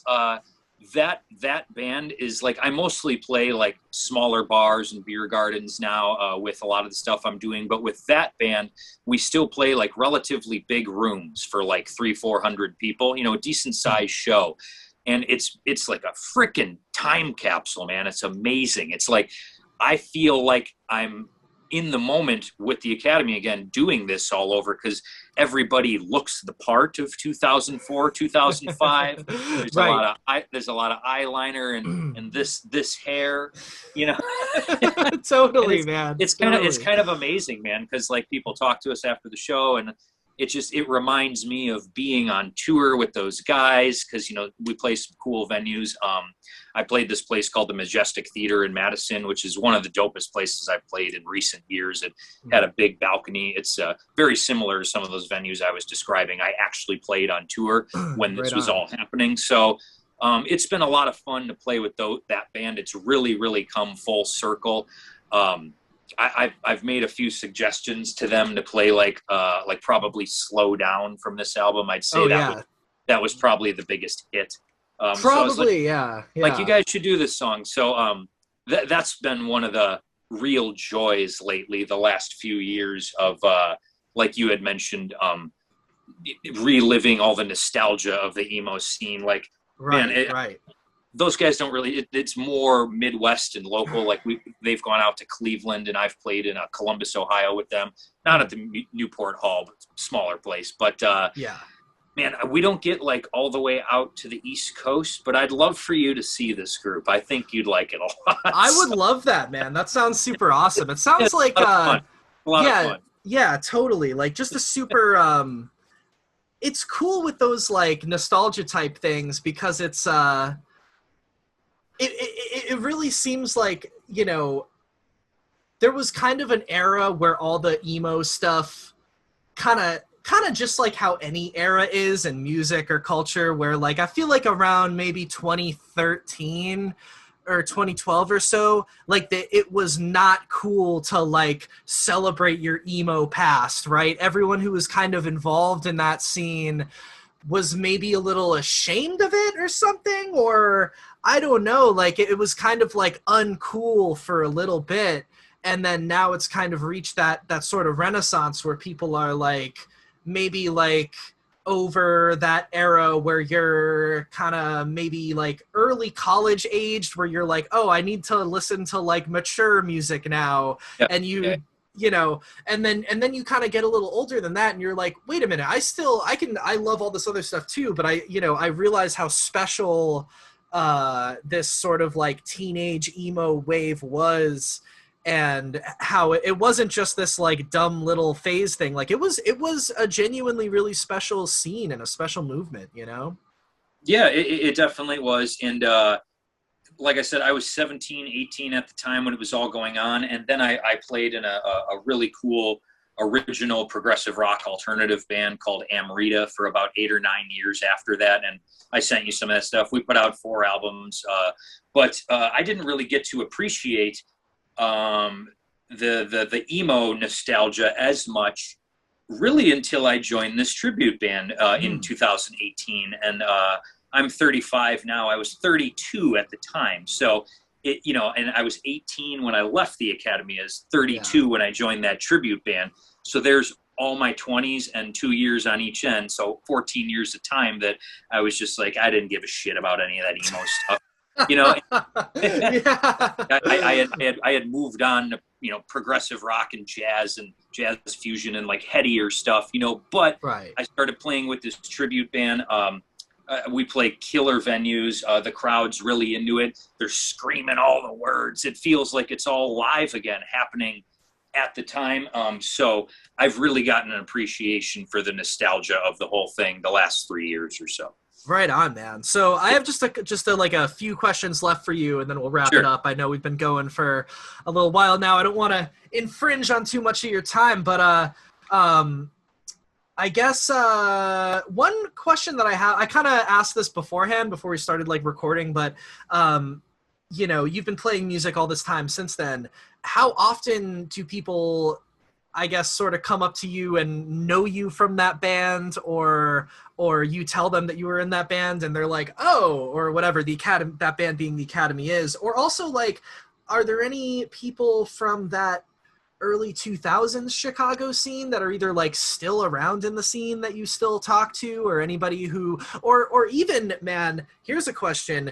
When you and AJ left the academy, were there any people around like outside forces in the scene who maybe like, I don't know, got in touch with you during that situation, or like helped you out through that or something? You know what I mean? Like, and I guess like any relationships that are still around to this day. Well, helping out through that situation at the time, I would say probably my parents, my dad, more than anything. But from what I understand, like AJ had pursued some, some action on it. A little, we did too, but a little harder than we had. So he has, a little bit different story to tell. But I still stay in contact with him mostly on Instagram. Adam came by my folks' house when I was over there visiting about 3 years ago. Oh, wow. And I got to talk to Adam and catch up for a while. I hadn't seen him in years. He was Carly Rae Jepsen's touring bass player for the last decade.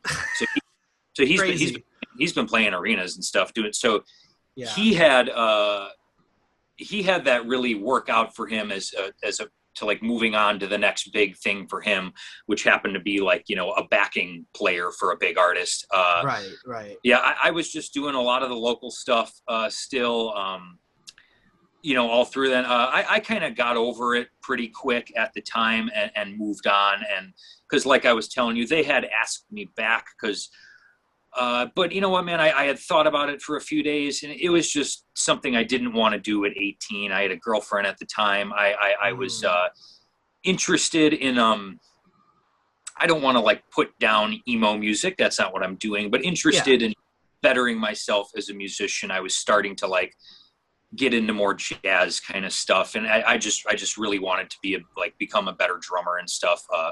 So when I met up with this dude who we started Amrita when I was 20, started doing that. But I'm kind of tangenting a bit here from what you had originally asked. But all good, man. All good, man. Yeah. Yeah. But I had pretty much a great experience with that band for the most part.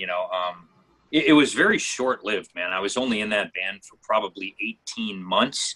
Wow. And then I've done bands after that and bands I'm still a part of for 7, 8, 9 years. Yeah. So right. Yeah, it all happened in a very short time frame, real fast, and it's something I've been glad to have under my belt. It's super cool to like say I've done a gold record and been on a gold record and stuff. And occasionally people ask me about it, but it's more people that are interested in the scene and that kind of music, such as yourself. Like, I don't really get asked about it much like at like my gigs I do nowadays because, these people are all 30, 40 years old. They either hadn't heard of it or don't give a shit or whatever. Yeah, right. Just they exist in a different musical world where the Academy isn't like, isn't maybe an interesting topic or whatever. But I hear you, man. So one thing I want to get into before my like last question, so that's interesting that they asked you back at one point. Was this still before Almost Here had actually come out, or was that album?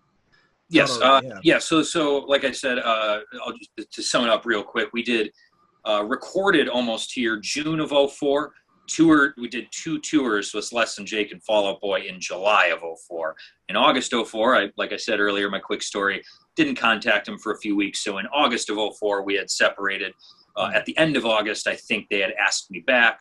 I just kind of said thanks, but no thanks. And then they moved on from there.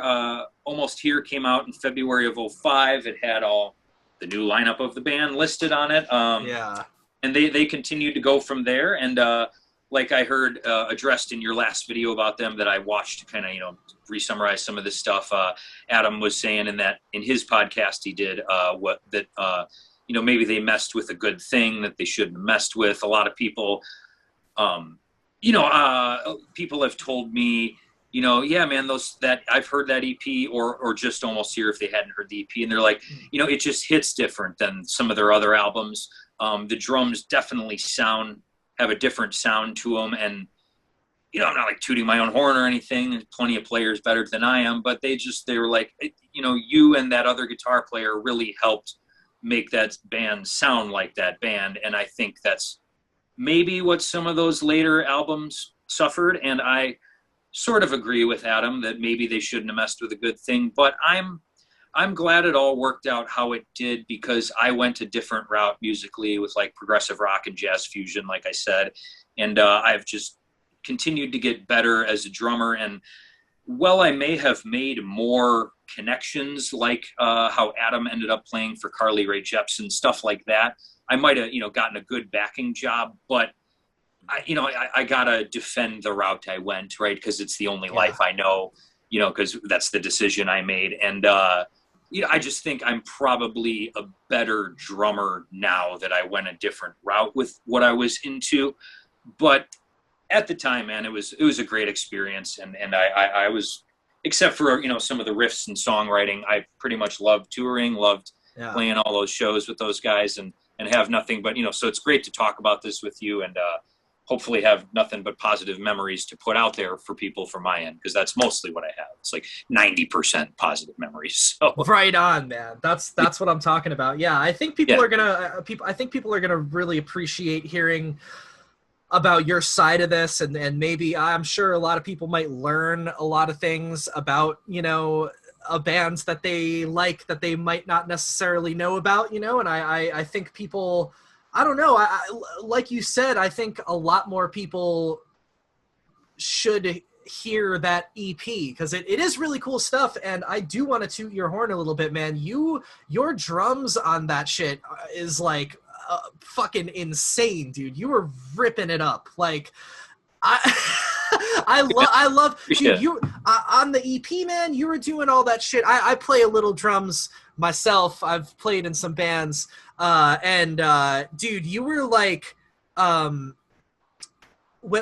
I was learning drum stuff several years ago, like your drumming on that EP taught me all about like bells and the double bass drum, like, "Booty-gah," fill. Yeah.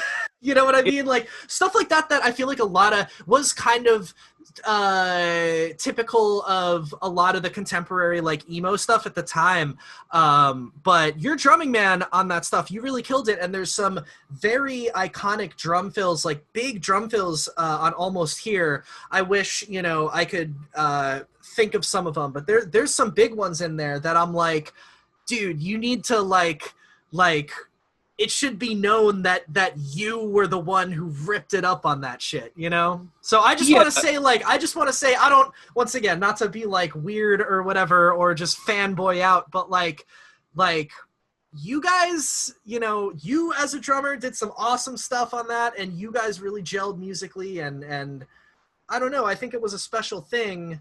I don't know if you have any thoughts on that, but that kind of leads me into sort of my final question, which is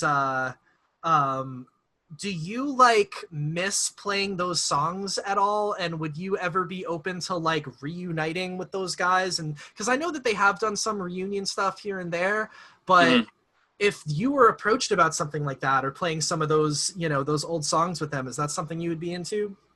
Yeah, sure, but they've done so much since that album that they probably have and the other guys were in the band for the rest of it, that Andy and Tom, or maybe not Tom, because they got that guy, Michael Guy Chislett, who played with them, a guy from the Worship group in Australia. Yeah, which I play some of those songs at church now, and Hillsong stuff's funny. But I was like, guy, one of those guys was in the Academy Is. Damn it, how weird is that?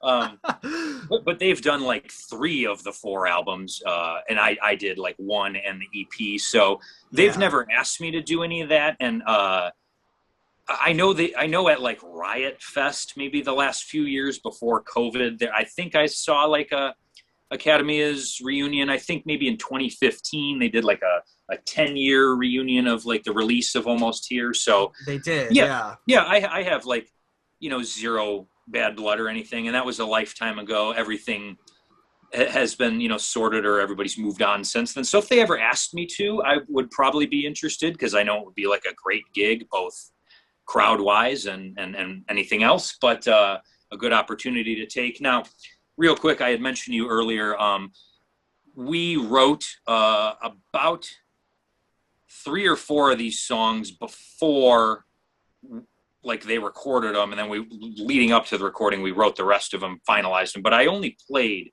4 of them. Really? Yeah, Attention, Season, Slow Down, and Check Marks. Interesting. Those are the only 4 we played live while AJ and I were in the group.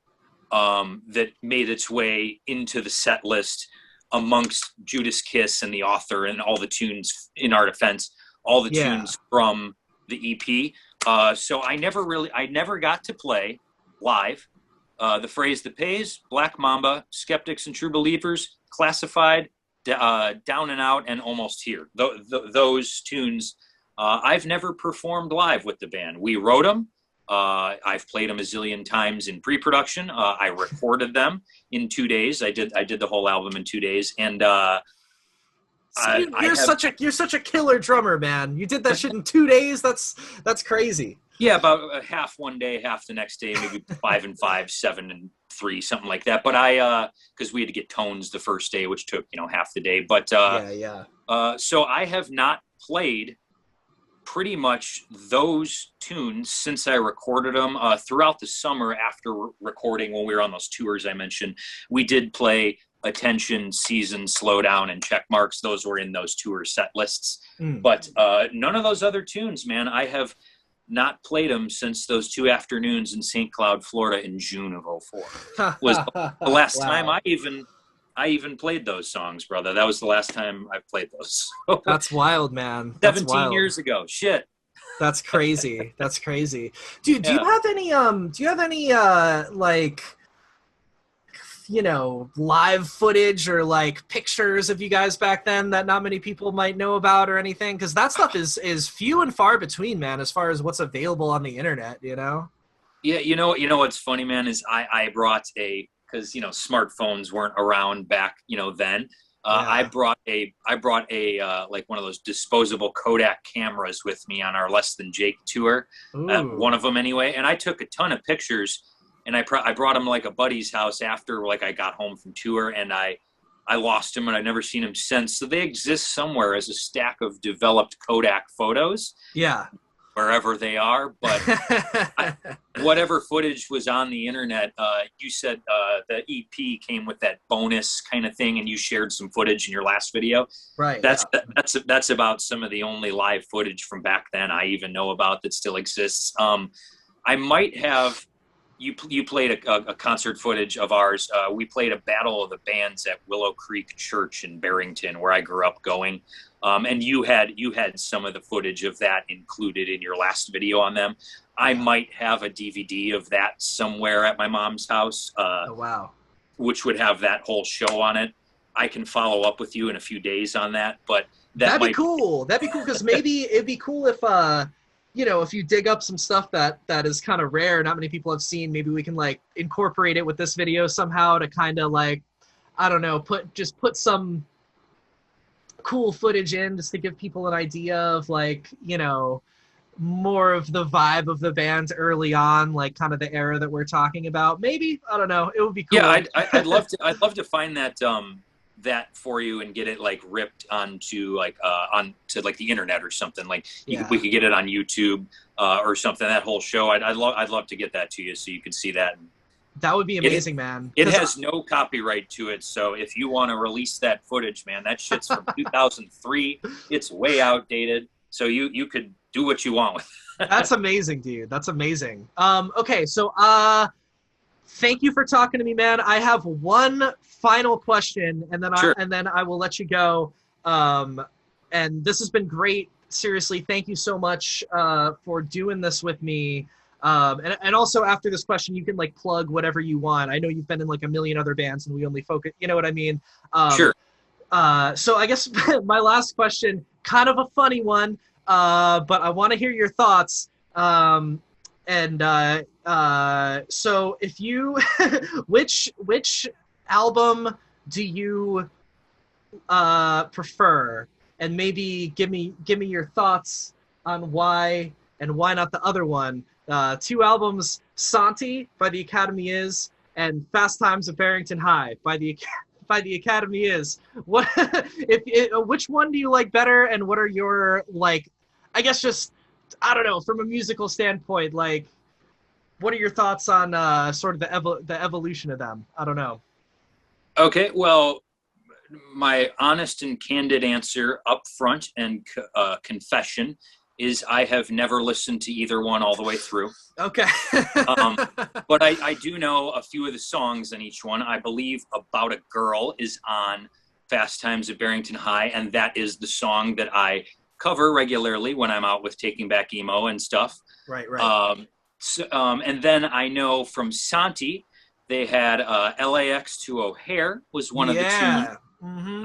I can't remember the other single, but shortly before the release of Santi was Bill's cameo for the music video for the song from Snakes on a Plane. Mm-hmm. And, yes. and you remember Snakes on a Plane? Of course. Yeah. Yes. Gym Class Heroes, William Beckett from the Academy is, the guy from Midtown, Gabe, something, Gabe Sapora. Gabe Supporta, yeah. That's it.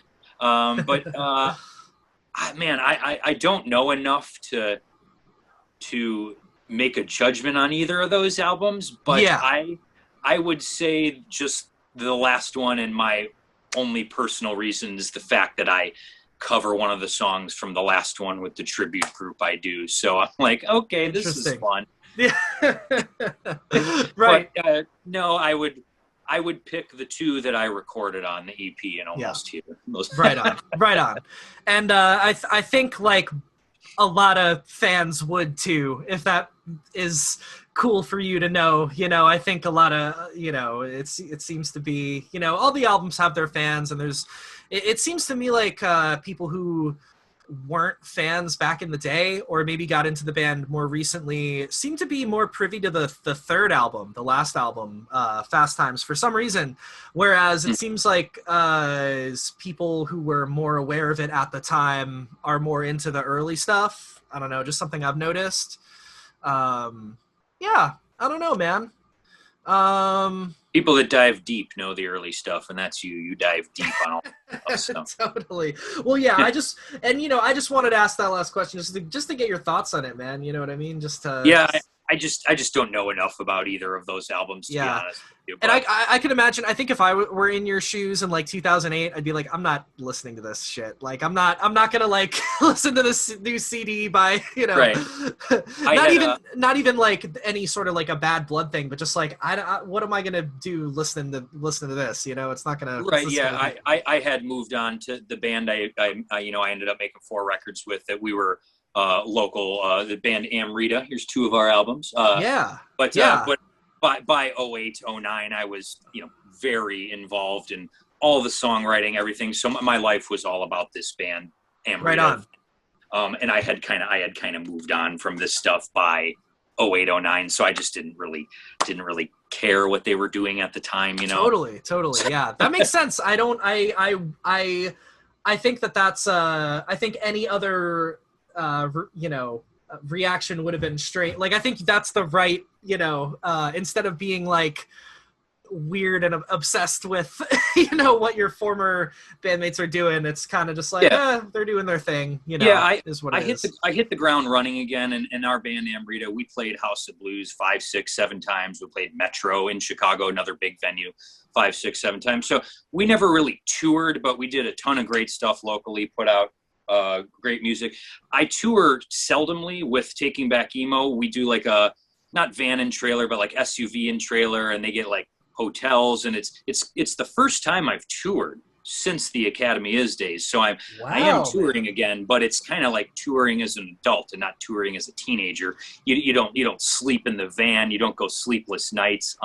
We're not going way across the country. We mostly keep it Midwest and local, but it's the first time I've toured since 04. I haven't really like toured the country like ever again since the Academy Is, and I honestly just don't think I will, because the older you get, just life gets in the way, money, bills, obligations.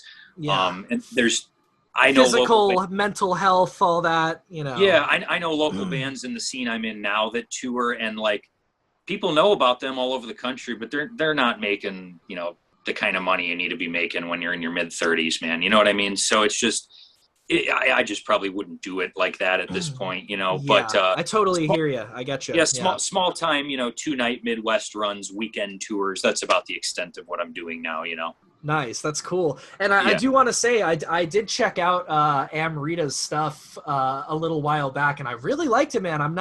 I don't personally usually listen to much like stuff in that vein, like kind of more prog. I appreciate it. Like there's some bands like that I rock with, but it was really cool stuff, man. I really enjoyed what I heard. Like I think for anybody listening to this, if anybody's into that kind of more of a prog rock kind of vibe, the Amrita is really dope. And also if there's besides the Taking Back Emo thing, if there's anything else you want to like plug for people, or maybe people can check you out, what's social media or anything.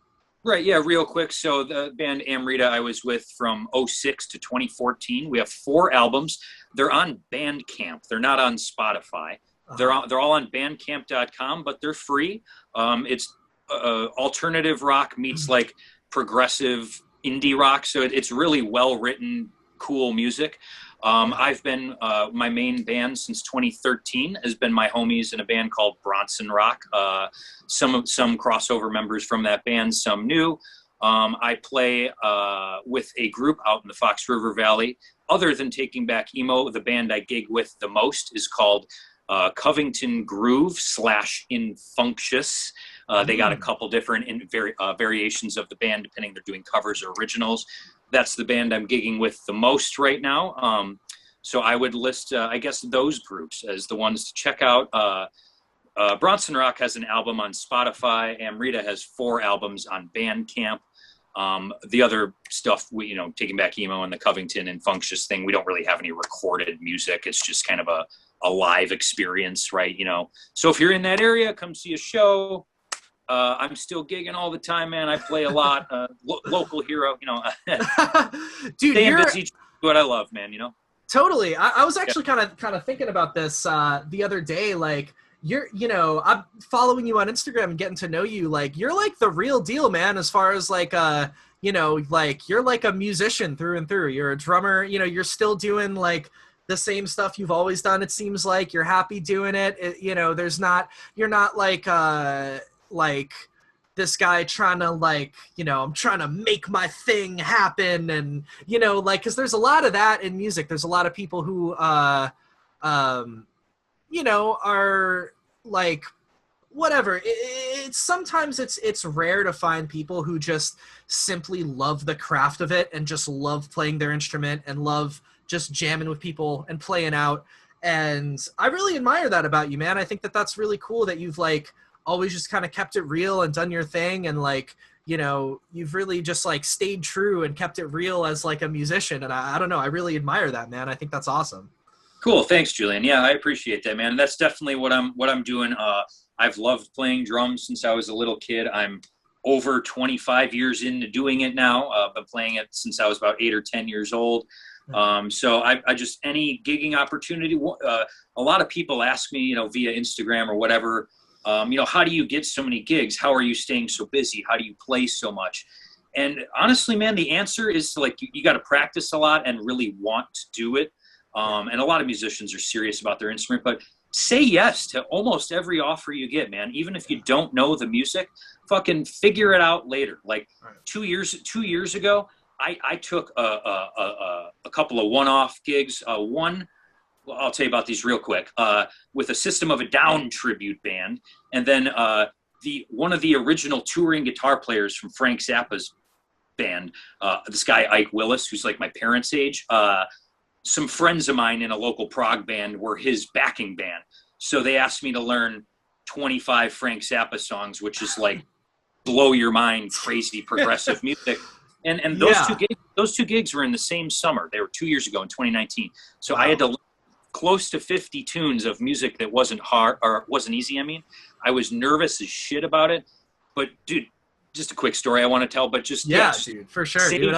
Say yes to any offers you get. If you play guitar, if you sing, if you do live painting, if you're a dancer, if you're somebody like yourself who has a chance to do interviews and get that kind of stuff out there, don't say like, no, I don't want to. Say yes to your opportunities, man. That's the advice that I would suggest to everybody. And 10 years later, however many years it takes before you know it, you're, oh my gosh, I'm doing, in my case, playing gigs 10 times a month, you know what I mean? Yeah, And right. I'm booked every weekend. I mean, I have a job as well, but Yeah. I make like great side money every weekend doing what I love. So I would say yes to your offers, stay true to who you are, and go with what you love. And in some regard, it'll work out for you, whether or not it's mainstream and becomes your whole career house, like band that makes it, like Panic at the Disco, or you're just, it's your side hustle and you keep it local like me. I love what I'm doing. So I'm going to continue to do it, hopefully until I'm an old guy, man. That's my hope. I want to play drums at a high level until I'm in my 70s or 80s. That's the hope. Right on, man. Right on. That was well said, man. That was beautifully well said. I totally hear you, man. I totally hear you. I agree. And I think that's a pretty good note to maybe leave this off on, a good positive note. You know what I mean? Nice and that's how life is, man. You go through stuff happens. You can't always control it, but you just keep working through it and keep, like you were saying, stay true to yourself and just do your thing and push through, and you'll discover some real full circle moments later on, and there's a lot of lessons to be learned along the way that can only can lead to the better, if you keep pushing through. So yeah, absolutely, man. Just with time comes perspective, and like I said, just stay true to who you are and what you want to do and what you love, and in some regard it will work out for you, like 100%, whether it's big time or even on a smaller time thing, it will work out for you. So fuck yeah, right on, man. Yeah, well, unless there's anything else, I think we can probably wrap it up there. Yeah, sure. Let's we can wrap it up however you'd like. I do want to stay in contact with you and DM afterwards. A few days from now, I'll try to get you that footage, and then the songs I listed that were directly influenced by songs. You don't have to put in at the end of the interview if you don't want, but totally.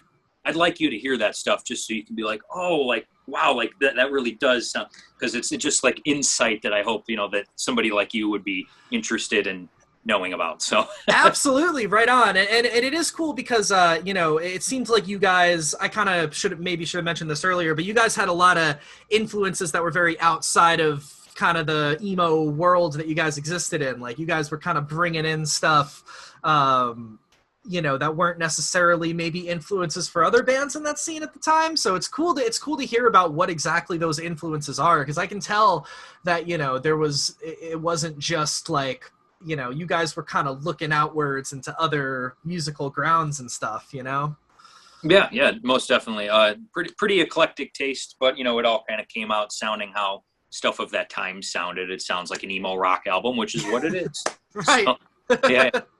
Totally, man. Well, with that, I guess I'll let you go, man. You know what I mean? I hope you have a great rest of your day, and totally, let's definitely stay in contact, man. Absolutely. You are a super nice dude, and I am grateful to get the chance to talk to you and get to know you. Thanks for sitting down with me, man. Thanks for listening to me like be a total fucking nerd about your high school band that you were in. I appreciate it. No, man, this has been a great talk. Great to get to know you here for a few hours, and we'll definitely remain in close contact. So I'm definitely glad we did this. How I'm going to do this with the camera? Ready, pound it. Oh yeah, hell yeah, dude! Boom, yeah, dude. There we go. Nice little explosion at the end too. Yes, sir. All right, awesome. Thanks for everything, Julian. I appreciate it, man. For sure, of course, man. Yeah, and this will probably up by the end of the week. It'll be on my channel. I'll do a little splicing and dicing, and make it a little, edit it down a little bit, make it a nice nice cohesive watch for people.